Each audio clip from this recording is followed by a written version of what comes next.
Alright, hello guys. This is John Joseph Vlog. Kamusta kayo? Tayo ay magluluto ngayon ng cordon bleu.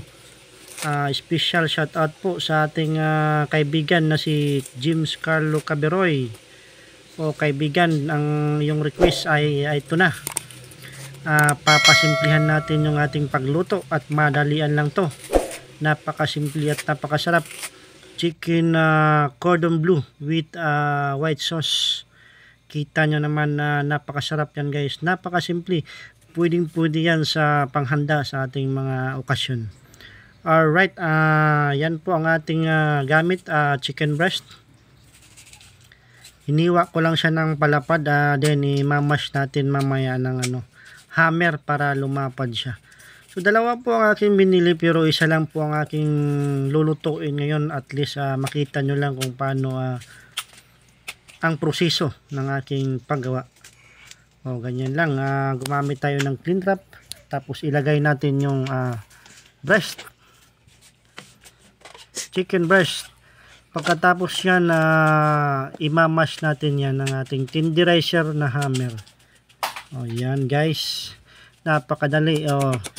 Para sa'yo to, James Carlo Caberoy. Shout out sa'yo. Yan. Kailangan na mamash natin ng mayos para mag-spread yung ating chicken breast. Simple lang po itong lutuin. Alright. Pagkatapos mo yan palu-paluin. Yan. Malapad na yan. Ngayon lalagyan i-season muna natin ng salt, ground pepper, paprika, pepper. Ganyan lang po ang ating panimpla ng ating chicken breast. Pagkatapos niyan, lalagyan natin yan ng ham. Yan po. Maglagay na lang tayo ng ham. Ham and cheese lang yan, sliced cheese. Yan lang po kadali ang chicken cordon bleu. Yan.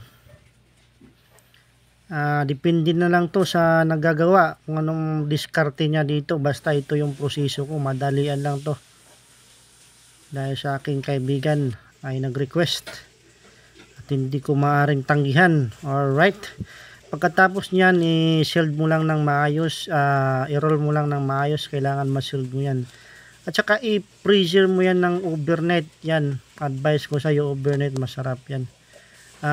Para hindi masira. At pwede rin kayong gumamit ng toothpick. Gumamit ng toothpick dyan para hindi masira.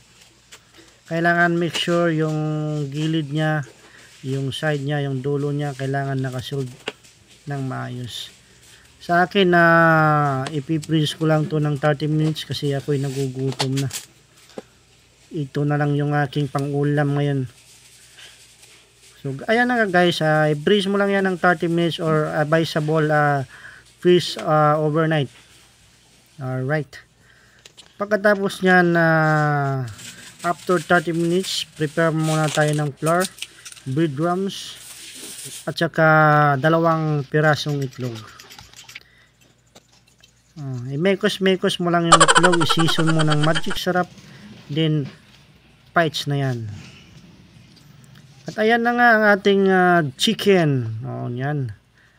Mas maganda talaga pag overnight para hindi siya nabubuwag. Or else, may toothpick naman tayo pero tayong available ngayon.